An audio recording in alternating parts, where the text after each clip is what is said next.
And we'll turn to item 13. But we don't have Linda, which is the draft SOIs for CCOs. Not all of them, but the more public ones. So Central Plains Water Trust, Christchurch Agency for Energy Trust, Civic Building Limited, Rickerton Bush Trust, Rod Donald Banks Peninsula Trust. The summary has shown there's not a lot of change from last year. The Christchurch Agency for Energy Trust will wind up at the end of this financial year, or next financial year, as it were. So that has taken care of their funds. Otherwise, there's not too many changes. So what I'll do, I'll just go through each one, and if there's any questions, people can ask. So the first one is the the Central Plains Water Trust. No change in the SOI from last year. So I'm still keen to get the environmental monitoring, and I'm wondering how that's coming to us.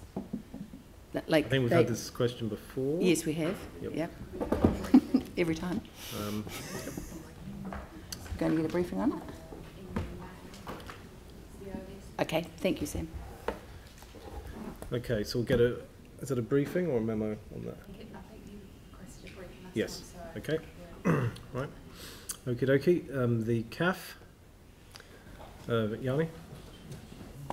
I'm just concerned to see that they allocate the remaining balance of incentive grants within the central city. It's their one performance target. I just would have thought it would be better to leave it open. Like, you know, I know community groups in council facilities who there's a question of eligibility, but it would be good for them to be able to apply to get some energy efficiency on some of the community facilities. So. Yeah, but I think all the money has been allocated already. I don't think so. They've got some left. You know, no. Well, it's forecasting to pay out all remaining funds during the year. I thought they were all committed, but we'll Yeah. check. And some of the committed ones may not go through. So, did you have an issue with it, Yanni? Oh, I just wouldn't limit it to central city, and I don't quite know why they need to specify that. I'd just remove that. I mean, that's fine. They're going to allocate all their money. Great. But it does seem to me limiting it or having that central city stuff just just seems superfluous. I mean, you know, if you read on page 103, you know, building projects must have a combined floor area greater than 1,000 metres squared and located in the central city. This grant is going to the people that can most afford to do these things, while the people that can least afford it aren't eligible. It's crazy. How do you know that? Well, who's building buildings over 1,000 metres squared in the central city?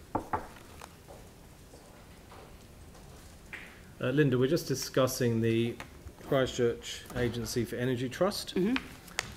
Have the remaining grants been allocated already, or is there actually a pot of money waiting to be allocated for this year? There's 220,000 or 225,000 left, of which 220 has been allocated and not paid. Okay. Right, so there's nothing really for it to do this year other than pay out those funds. That's right. Okay, so that's that. Next one. Hold on.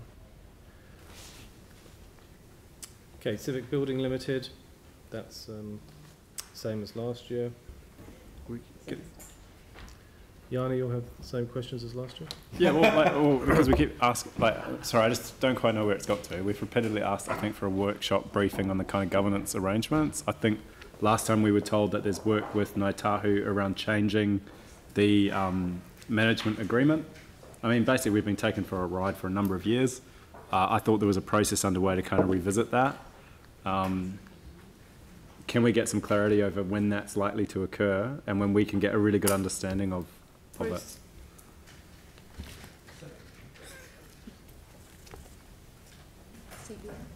CBL, building and the review. Yep.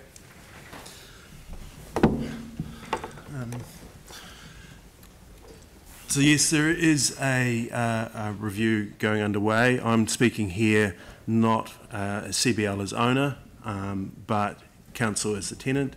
We're doing negotiations with Ngāi at the moment.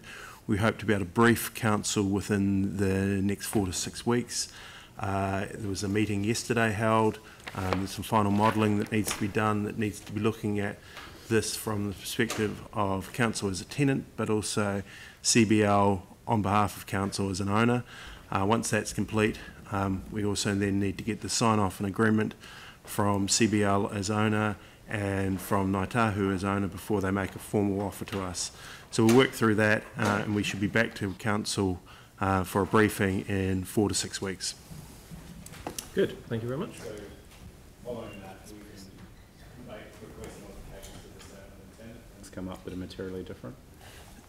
Sorry, can you just repeat that? We can make changes to the statement of intent following that if there's things that are, you know, changing.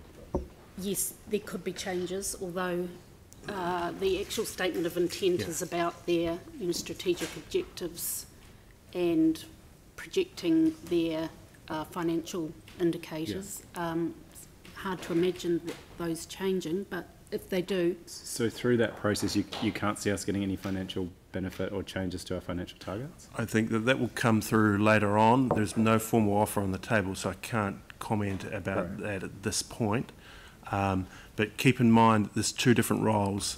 There's council as a tenant, which might have different interests to CBL as the owner, particularly, and I'm not totally au fait with CBL's financing arrangements, but CBL will need to be considering all of those financing arrangements. Yeah, okay. But the key thing is, if anything changes, there's a process that we can change the statement of intent to match that. If it does, it may not, but if it does, we can. Okay, Rickard and Bush Trust, any questions on that? Yes, we've noted all the conflicts of interest up front. Andrew, did you have one? No. Yes? Did you have a question? No. So basically we just added the visitor numbers to their targets, Yes. Okay. And Seems to be going well. third-party revenue as well. They've made some quite good inroads in the first half of the year to increasing their third-party revenue. So we thought that would be quite a good target to keep them moving in that direction. Good stuff. And then the Rod Donald Banks Peninsula Trust, which looks like it's heading slowly down to expend all its funds, but we're going to get a briefing from them next week. Yeah, the Rod Donald Trust have got a briefing for councillors coming up in the near future. I'm not exactly sure when it is, but that will deal with the matter of the funds being extended and what the future of the trust might look like. Good. Okay. And there's a few small changes, one about the conservation covenant on Woodhill South Track being removed because that's been completed, and one added around carbon sequestration and forest regeneration. Okay, lovely. Okay, Sarah. Sorry, can I just flick back to civic building? Oh. Sorry, I was trying to find it while it went past. So if we decided, because I know it was a Green Star rated building, we decided not to do the rating anymore, the official rating? The rating is in there. It's accreditation features equivalent to the rating, not the actual rating itself. Yes. So while the cost of getting ratings is decreasing, there's a cost with doing the annual work, which has no benefit in actually doing anything. It doesn't reduce, it doesn't improve our sustainability. All it does is get the rating.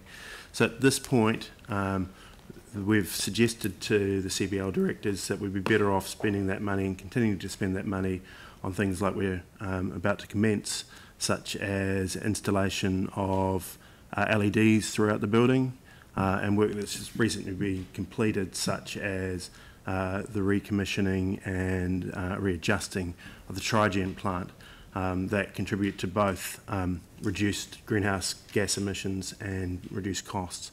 So that's the advice that we suggested through to the board, and I'm presuming that that's what they've accepted. I haven't seen the actual CBL statement of intent is.